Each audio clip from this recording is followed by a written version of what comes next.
We're going to try and get the vehicle stopped right there in section 14 Boulevard.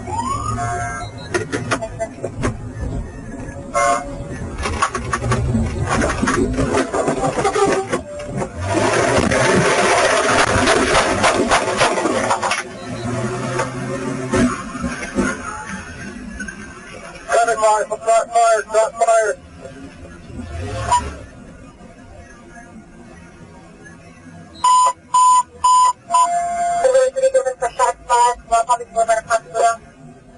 Okay. He was dead stop. So that's when you came up here and you started to get out of your vehicle? Correct. And what did the van do? I watched the driver, he turned the wheel, and he started coming at me. Okay, and what did you do? At that time, I completely drew my firearm and started firing as he reached where I was. All right, show me where you were over here. Be careful with the speed. We'll have your casing. Okay. When I exit my vehicle, I had exit and I was standing right about here. Okay. My door was still open.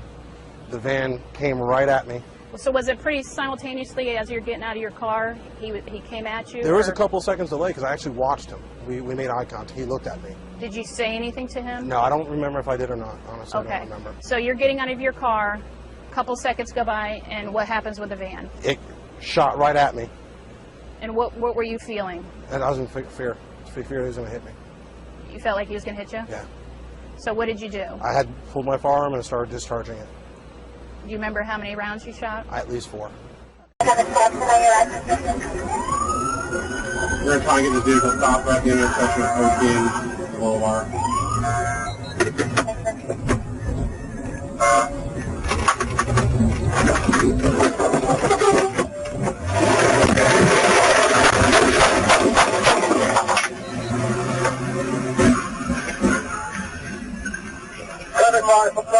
Shot fired.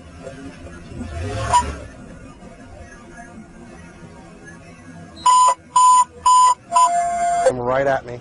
So was it pretty simultaneously as you're getting out of your car, he came at you? There was a or couple seconds delay because I actually watched him. We made eye contact. He looked at me.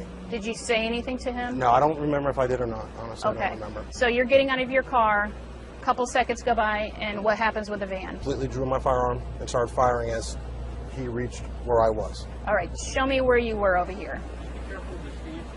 We'll have your casing. Okay. When I exit my vehicle, I had exit and I was standing right about here. Okay. My door was still open. The van came. Okay. He was dead stop. So that's when you came up here and you started to get out of your vehicle? Correct. And what did the van do? I watched the driver, he turned the wheel, and he started coming at me. Okay, and what did you do? At that time, I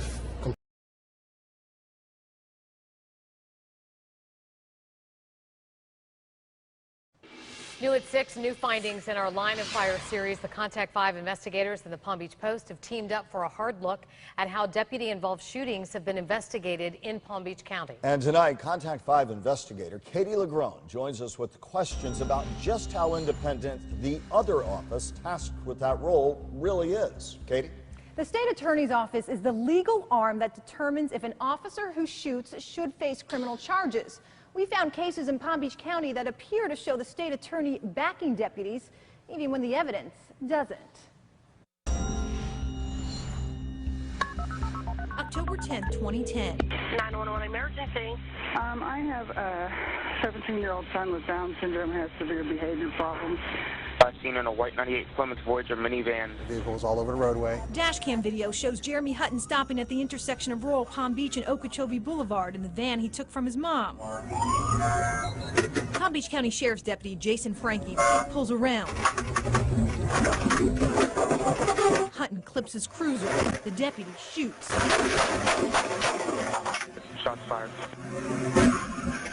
The van was stopped. Hours later, he explains to investigators what happened. I watched the driver, he turned the wheel, and he started coming at me. Leaving the, quote, terrified deputy no choice. Completely drew my firearm and started firing as he reached where I was.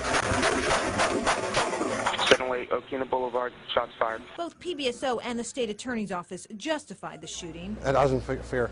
Fear he was going to hit me. Case closed until... I don't think anybody knew or anticipated that they were going to get caught by a traffic camera. Stuart Kaplan is the Hutton's civil attorney. This case is one of the most egregious, one of the most disturbing cases that I have pending in my office. That's because this traffic camera video, he says, shows an entirely different story. But the traffic camera clearly shows that Jeremy Hutton not only was driving away from the deputy, but actually turned his vehicle as far to the left as possible to completely try to avoid hitting this deputy. So it's completely inconsistent with what was told by the deputy, and it's appalling. The state attorney, which investigates to determine if an officer who shoots should face criminal charges for it, mentions the video in its final report. Pictures don't lie. But not what it shows. So certainly there was no danger to this deputy. The role of the state attorney's office really is to be there as a separate and independent eyes and ears, and to conduct